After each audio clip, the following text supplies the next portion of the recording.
प्रभु यीशु मसीह के मधुर और मीठे नाम से आप सभी को जय मसीह की। आज परमेश्वर के वचन में आप सभी का स्वागत है। परमेश्वर पिता आज अपने वचनों के द्वारा आप सभी को बहुत आयत से आशीष को दे। पिता परमेश्वर आज अपने वचनों के द्वारा आपसे बोले और बातचीत करें। क्या है खरा उपदेश? आज हम परमेश्वर के वचन से इस बात को सीखेंगे। जब यीशु अपनी सेवकाई को जब आरंभ किया, तब वो गलील के आराधनालय में जाकर वचन को प्रचार करता रहा। और जब वो नासरत में, जहां वो पला बढ़ा, एक आराधनालय में जाकर जब वचन को प्रचार कर रहा है, तो उसने यशायाह भविष्यवक्ता की पुस्तक का ये वचन को पढ़ा, जिसमें लिखा था, प्रभु का आत्मा मुझ पर है, इसलिए कंगालों को सुसमाचार सुनाने के लिए मेरा अभिषेक किया गया है। और मुझे इसलिए भेजा कि बंदियों को छुटकारेगा, अंधों को दृष्टि पाने का सुसमाचार प्रचार करूं, और कुचले हुओं को छुड़ाऊं, और प्रभु के प्रसन्न रहने के वर्ष का मैं प्रचार करूं। और इस पुस्तक को पढ़कर वो बंद करके जब बैठ गया, सबकी आंखें उसकी ओर लगी। तब यीशु ने कहा, आज ये लेख क्या हुआ? पूरा हुआ है। और जब यीशु मसीह इस बात को कह रहा है, तो इस प्रकार से वहां लिखा है, लोगों ने उसको सराहा, और जो अनुग्रह की बातें उसके मुख से निकलती थी, वे सब उससे अचंभित हुए। खरा उपदेश का प्रारंभ मेरे प्रियो परमेश्वर के अनुग्रह से प्रारंभ होता है, छुटकारे से आरंभ होता है, चंगाई से आरंभ होता है। ये परमेश्वर का प्रेम है जो हमारे लिए है। और मसीह यीशु के द्वारा हम सब ने अनुग्रह पर अनुग्रह पाया, और उसी के द्वारा हम सेंत मेंत धर्मी बनाए गए, उसी अनुग्रह के द्वारा मेरे प्रियो। और जब लोग सिर्फ अनुग्रह का प्रचार करते हैं, तो लोग कहते हैं कि ये तो खरा उपदेश नहीं है। परंतु मैं आपको बता दूं, प्रारंभ तो यहीं से है, क्योंकि परमेश्वर ने हमसे प्रेम किया और उसने अपना इकलौता पुत्र दिया। परंतु जब यीशु मसीह इस बात को प्रचार करा, इस अनुग्रह का, तो लोगों के अंदर उसके जीवन को लेकर लोगों बहुत तरह की बातें लोगों के हृदय में चल रही है। लोग फुसफुसा रहे, क्या ये बढ़ाई का पुत्र नहीं है? और उसके जीवन को जांच रहे, जज कर रहे, न्याय कर रहे। मेरे प्रियो, जो अनुग्रह का सुसमाचार उनको दिया गया, उसको स्वीकार करने की बजाय आज बहुत सारे लोग व्यर्थ बातों में अपने मन को लगा रहे हैं, अन्य अन्य बातों की ओर अपने मन को लगा रहे हैं। और तब तो यीशु मसीह ने उनसे कहा, इस प्रकार से कहता है कि हे वैद, तुम सब जरूर ये कहोगे कि हे वैद, पहले अपने आप को अच्छा कर। हमने सुना है कि कफरनहूम में जो किया वो हमारे देश में भी कर। परंतु यीशु मसीह वहां कोई आश्चर्य कर्म क्यों नहीं कर सका? इसलिए नहीं कर सका क्योंकि वो लोग यीशु का आदर नहीं किए, यीशु को स्वीकार नहीं किए। मेरे प्रियो, आदर करना दूसरे रूप में इस बात को भी बताता है कि हम किसको कैसे स्वीकार कर रहे हैं।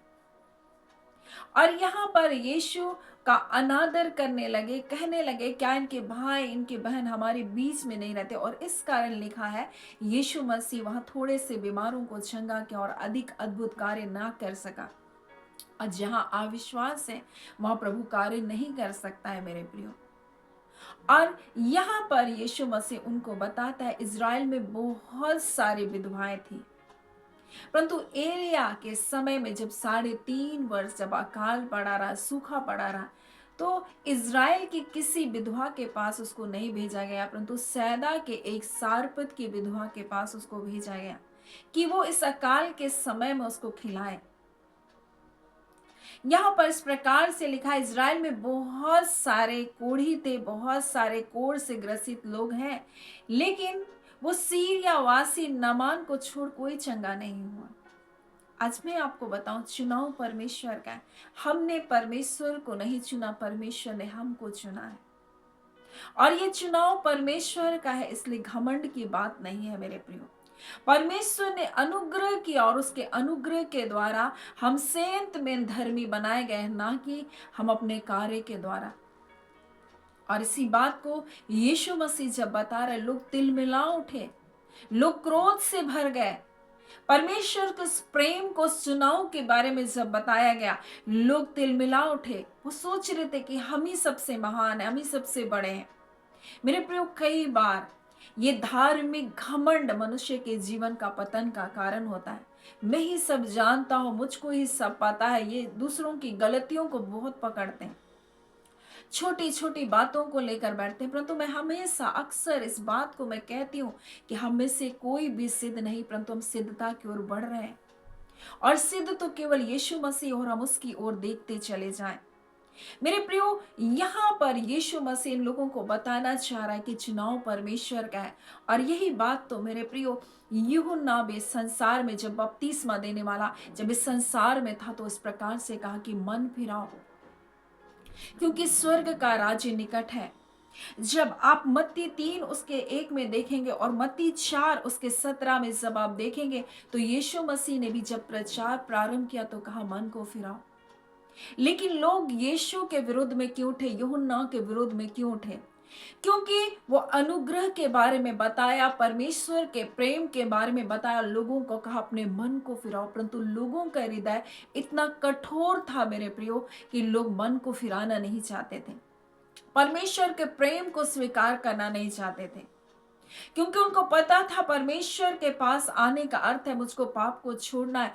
और इसलिए जब यूहन्ना ने, हम देखते हेरोदेस से कहा तुझे अपने भाई फिलिप्पुस की पत्नी को रखना अच्छा नहीं, और उसके और भी बुरे कार्यों के बारे में जब उल्हाना दिया, तब वो उसका बैरी बन गया। और उसको क्या क्या, यूहन्ना बपतिस्मा देने हारे को मार दिया। यीशु को लोग क्यों मार डालना चाहते थे? यहाँ लिखा है, ये सुनते ही जितने आराधनालय में थे सब क्रोध से भर गए, क्योंकि उन्होंने कहा कि ये वचन आज पूरा हुआ और मुझको इसी काम के लिए भेजा गया। और उसने बताया कि पर चुनाव परमेश्वर का है। बहुत सारे कोढ़ी इज़राइल में थे, लेकिन सीरिया वासी नमान को चंगा परमेश्वर क्यों किया? क्योंकि उसने सुसमाचार सुना उस एक छोटे लड़के के द्वारा, और उसने उस बड़ी यात्रा को करके वो परमेश्वर के को खोजने के लिए आया। आज हर एक लोग मेरे प्रिय अपने पापों से तौबा करके परमेश्वर की उपस्थिति को खोजते, परमेश्वर की दया उन पर होती है। परंतु लोग अपने आप में जब कठोर होकर बैठते हैं मेरे प्रियो, आज वो अपने जीवन को जब बदलना नहीं चाहते मेरे प्रियो, परमेश्वर का क्रोध उन पर रहता है। और यही बात मेरे प्रियो यीशु मसीह के साथ हो रहा है। यहाँ पर लिखा, ये बातें सुनते ही आराधनालय में सब क्रोध से भर गए। क्यों? अब तक तो वो उसको सराह रहे थे, परंतु जैसे ही चुनाव की बात की, जैसे ही बताया गया, बहुत सारे लोग थे, परंतु परमेश्वर का अनुग्रह उनको प्राप्त हुआ। वो क्रोध से क्यों भर गए? कारण ये था कि हम ही सबसे अच्छे हैं, हम ही को परमेश्वर प्रेम करता, हम परमेश्वर के लोग हैं, हम अब्राहम की संतान है। ये घमंड उनके अंदर था। आज कई घमंड मेरे प्रियो मनुष्य को परमेश्वर के करीब आने से रोकता है, परमेश्वर के सामने नम्र बनने से रोकता है, परमेश्वर की आवाज को सुनने से रोकता है। परमेश्वर का वचन अनुग्रह के साथ, और यह अनुग्रह सबके लिए, हर जाति, हर भाषा, हर कुल के लिए। लेकिन कुछ लोग ऐसे सोचते हैं कि बस ये तो हमारा ही परमेश्वर है। लेकिन जिसने सारे स्वर्ग और पृथ्वी को, सारे भूमंडल को बनाया, स्वर्ग आकाश की सेनाओं को बनाया, पृथ्वी की सेनाओं को बनाया, वो सेनाओं का यहोवा तो हर मनुष्य, हर जाति का परमेश्वर है। और उद्धार हर एक के लिए है, अनुग्रह हर एक के लिए जो उस पर विश्वास करता है और अपने मनों को फिराता है। परंतु आज बहुत सारे लोग अपने हृदय को कठोर करके बैठे हैं और दूसरों को स्वीकार नहीं कर पाते, दूसरों को प्रेम नहीं कर पाते। और इसी बात को यीशु मसीह यहाँ पर यूहन्ना उसके 15 अध्याय में इस प्रकार से कहते हैं 16 में, तुमने मुझे नहीं चुना है, परंतु मैंने तुम्हें चुना है और तुम्हें नियुक्त किया है कि तुम जा करके फल लाओ। तुम्हारे अंदर प्रेम होना चाहिए, तुम्हारे अंदर धीरज होना चाहिए, तुम्हारे अंदर कृपा होनी चाहिए, तुम्हारे अंदर भलाई होनी चाहिए। और इसी बात की उल्हाना तो यीशु मसीह भी शास्त्री और फरीसियों को दे रहा था। तब उससे वो जल उठे। उन्होंने कहा, तुम मन फिराओ के योग्य फल लाओ।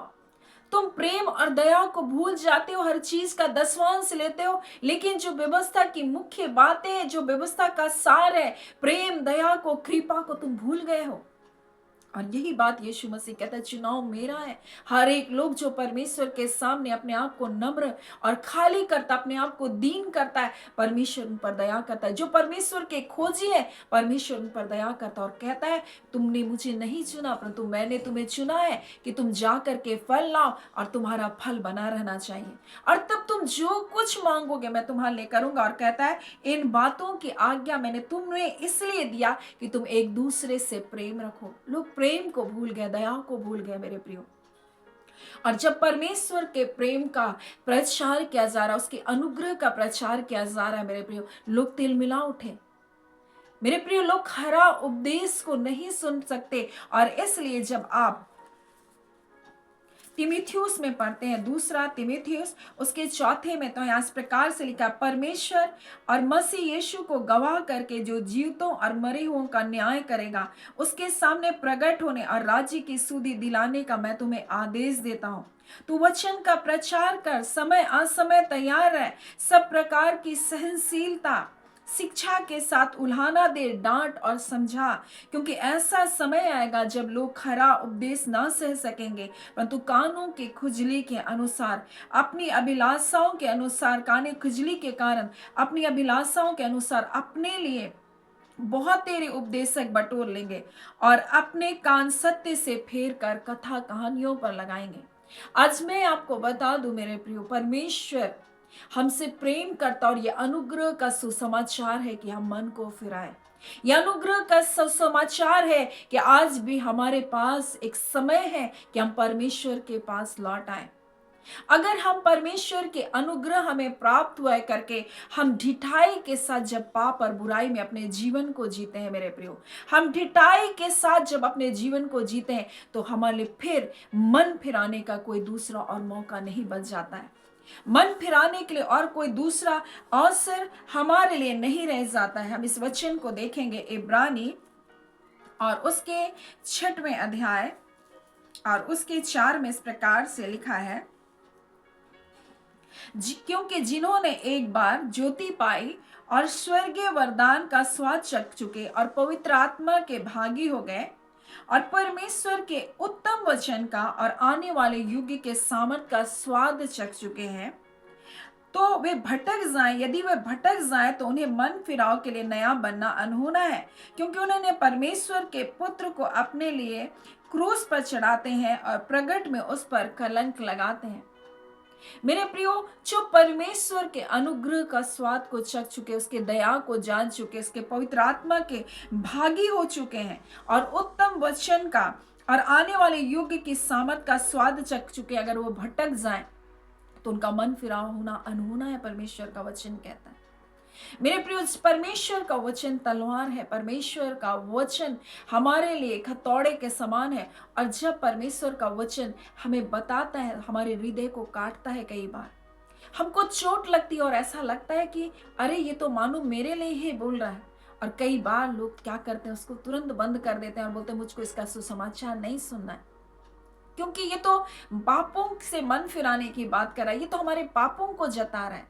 मेरे प्रिय, जब भी हम वचन को सुनते हैं, अगर हमको वचन काटता है तो हमको उसको स्वीकार करने वाला है। और प्रारंभ में ऐसा ही था, मैंने सिर्फ ऐसे वचन सुने थे जहां मैंने मन फिराव के बारे में, या फिर हमें किस प्रकार से अपने मन को शुद्ध करने की ओर लेकर जाना, पवित्रीकरण की प्रक्रिया में जाना है, मैंने इसके बारे में नहीं जाना था। और जब भी प्रभु का दास प्रचार करता था, मुझको लगता था ओ ये तो बस मेरे बारे में बोल रहा है। और उस समय अगर हम सोचते कि नहीं, अब हम यहाँ नहीं आएंगे, हम नहीं सुनेंगे, ये बातें मुझको चोट पहुंचा रही है, तब तो हमारे जीवन में वो कार्य नहीं हो पाता। परंतु जब हम सच्चाई को स्वीकार करते हैं, हम परमेश्वर के वचन की वास्तविकता को जब हम स्वीकार करते हैं, हम अपने हृदय के जीवन में उन बुराइयों को हटाना प्रारंभ करते हैं, वचन जैसा कह रहा है वैसा जीना प्रारंभ करते हैं मेरे प्रियो, हम उस पवित्रीकरण की प्रक्रिया में हम प्रवेश करते हैं और परमेश्वर अंश अंश करके हमारे जीवन की उन बुराइयों को हटाते जाता है। हमारे अंदर कई प्रकार की बुराइयां होंगी मेरे प्रियो, और हम अब तक उन सबको दबा छुपा कर बैठे हैं।